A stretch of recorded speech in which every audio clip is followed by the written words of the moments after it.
All right, welcome to Hannity. Tonight, in just a moment, an important message for Dr. Anthony Fauci, who seems to value his precious little ego more than you, the American people.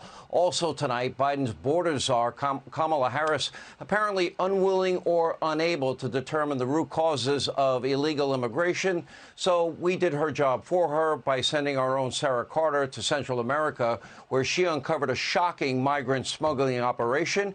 We have that exclusive report straight ahead. But first tonight, a big announcement from the White House, a brand new, generous $300 billion handout to Ivy League graduates, sociology majors, and many other irresponsible men and women that racked up massive student loans and no longer feel like paying them back. Isn't that nice? Now, Biden is calling it a loan forgiveness program. In reality, it should be called the Biden Bribery and Vote Buying Act of 2022, all paid for by you, the hardworking American people, and truck drivers and farmers and welders and small business owners and members of the military and waiters and waitresses and bartenders and taxpayers that never went to college, or maybe they already paid off their student loans. Well, now they're going to be on the hook for the loans taken out by what, a Harvard grad who majored in what, gender studies? Now, according to legend, Robin Hood took from the rich and gave to the poor.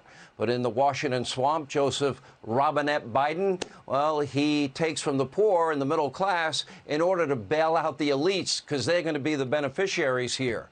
Now, this massive $300 billion payout is either going to be paid for with your tax dollars or by simply printing more money. In other words, inflation is about to get even worse. Now, this from a guy who calls himself Middle-Class Joe, Amtrak Joe. Now, ultimately, Democrats, they don't care about the middle class. They don't care about your hard work or fiscal responsibility. They only care about paying off their woke base, in just, a little over 2 months before an election. Now, don't take my word for it. Just listen to this exchange between Senator Elizabeth Warren and a voter from a campaign event. This is in 2020. Take a look at this.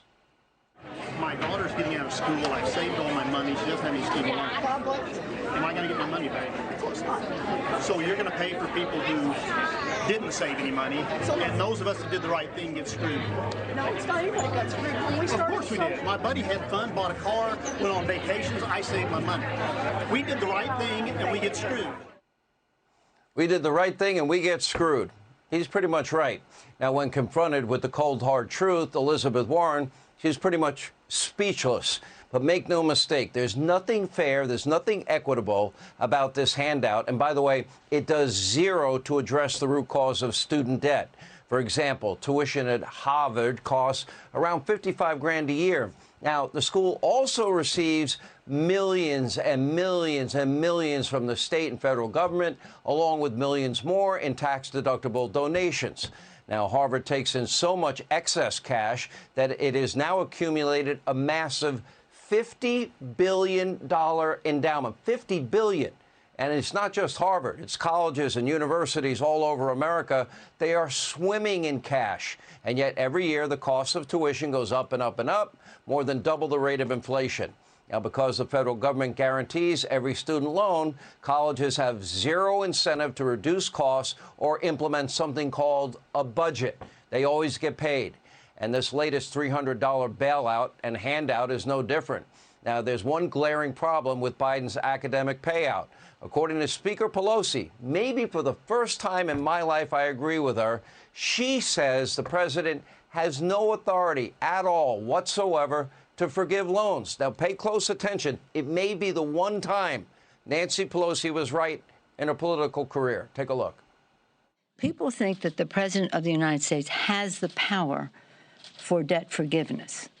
He does not. He can postpone, he can delay, but he does not have that power. That has to be an act of Congress. And I don't even like to call it forgiveness because that implies a transgression. It's not to be forgiven. Just freeing people from those obligations. No power for debt. What did he say? For forgiveness. Oh, no power at all. That should be Congress's role. Now, Pelosi, for the first time in her life, is probably right. With Biden's loan scheme, well, is it ever going to see the light of day here? Now, I'm sure she's had a change of political heart. This is an election year. It's called, that's right, an election year conversion. Hey, Sean Hannity here. Hey, click here to subscribe to Fox News YouTube page and catch our hottest interviews and most compelling analysis. You will not get it anywhere else.